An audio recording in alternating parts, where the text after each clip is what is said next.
नमस्कार दर्शक बंधु आपण को स्वागत करुच्ची ओडिया टीवी यूट्यूब चैनल।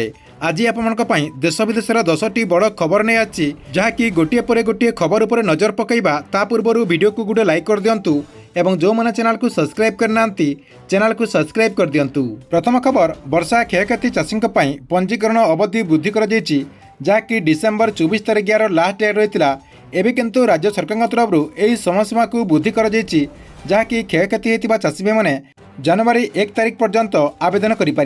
तेबे जो चाषी भाई मैंने एपर्यंत आवेदन करना से जहाँकि जनवरी 1 तारिख भितर आवेदन कर दिंतु। परवर्ती खबर सुभद्रा योजना को नहीं। सुभद्रा योजना अधीन यही नुआ वर्ष हिताधिकारी मैंने जहाँकि 3 थर सुभद्रा योजनार टंका पाइपारे एने माननीय उपमुख्यमंत्री प्रभाती परिड़ा सूचना देते।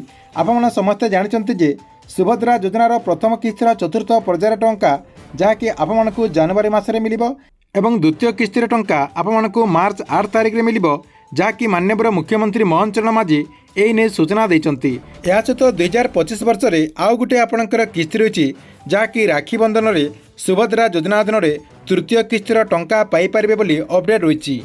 परवर्ती खबर वार्धक्य भत्ता को नहीं। देखंतु वार्धक्य भत्ता को नहीं गोटे बहुत बड़ अपडेट रही। आपण को जनवरी मसरे वार्धक्य भत्ता मिल जहाँकि सरकार तरफ जो मानक 80 वर्ष ऊर्ध्व हो सेमानक जहाँकि 3500 टंका वार्धक्य भत्ता मिल बोली राज्य सरकार तरफ प्रक्रिया आरंभ हो जाइए जनापड़ी जहाँकि यही जनवरी 15 तारिख भितर समस्त योग्य हिताधिकारी को सरकार तरफ 3500 टंका भत्ता मिल पारे बोली जनापड़ी। परवर्ती अपडेट नूआ दिल्ली पूर्वतन मुख्यमंत्री अरविंद केजरीवाल सोमवार डिसेम्बर 30 तारिख में एक बहुत बड़ गोटे घोषणा करछंती। आगामी निर्वाचन में जदि आम आदमी पार्टी क्षमता को फेरी आसे तेबे मंदिर पुरोहित तथा गुरुद्वार ग्रंथ मानू मासिक 18,000 टंका दरमा दियाजिबो बोली माननीय मुख्यमंत्री अरविंद केजरीवाल सूचना देइछंती। परवर्ती खबर ओडिशावासी गोटे खुशी खबर आनी देइछंती स्वास्थ्य मंत्री। खूब शीघ्र आरंभ होगा जाउछि देशर सबुठारु बड़ स्वास्थ्य योजना आयुष्मान योजना। गोपबंधु जन आरोग्य योजना सहित आयुष्मान योजना को लागू कराजिबो एही ने सूचना देइछंती स्वास्थ्य मंत्री मुकेश महालिंग। स्वास्थ्य मंत्री कहते जे आसंता फेब्रुआरी मासरू राज्यर बहु प्रतीक्षित आयुष्मान योजना को लागू कराजिबो। राज्यर प्राय 4 कोटी लोक रहिचंती सेमानक भितरु 3.5 कोटी लोकंकु एही योजनार लाभ मिल पारिबो बोली माननीय स्वास्थ्य मंत्री मुकेश महालिंग सूचना देइचंती। परवर्ती खबर नुआ वर्षरू राज्य में कृषक पंजीकरण आरंभ कराजिबो। राज्य सरकार तरफ डिजिटल कृषि अधीन कृषक पंजीकरण प्रक्रिया आसंता जनवरी 1 तारिख रु मार्च 31 तारिख रे सरिबो। चाषी भाई मैंने ऑनलाइन माध्यम एवं ऑफलाइन माध्यम पंजीकरण करें। ऑफलाइन माध्यम पंजीकरण करने पंचायत स्तरीय कैंप रे जोगाजोग करिकी समस्त कृषक भाई मैंने पंजीकरण करें बोली सूचना रही। परवर्ती खबर राशन कार्ड को नहीं। जनवरी 5 तारिख पर्यंत राशन कार्ड जो ई कियासी प्रक्रिया रही से ई कियासी प्रक्रिया चालू रहिबो। जो मैंने एपर्यंत ई कियासी करना जनवरी 5 तारिख पर्यंत आपण जाकि पंजीकरण करें।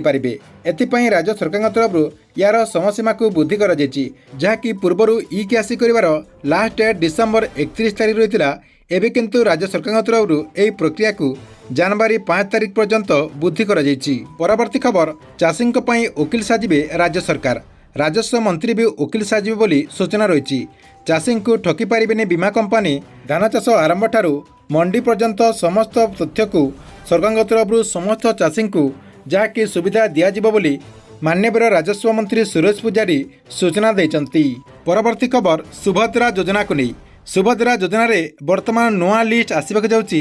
आपमने समस्ते जानते जे सुभद्रा योजनार जो ई कियासी प्रक्रिया एवं आपणकर जो फिल वेरिफिकेशन थिला एही सब प्रक्रिया जहाँकि डिसेम्बर 31 तारिख रे सरिबाक जाउची।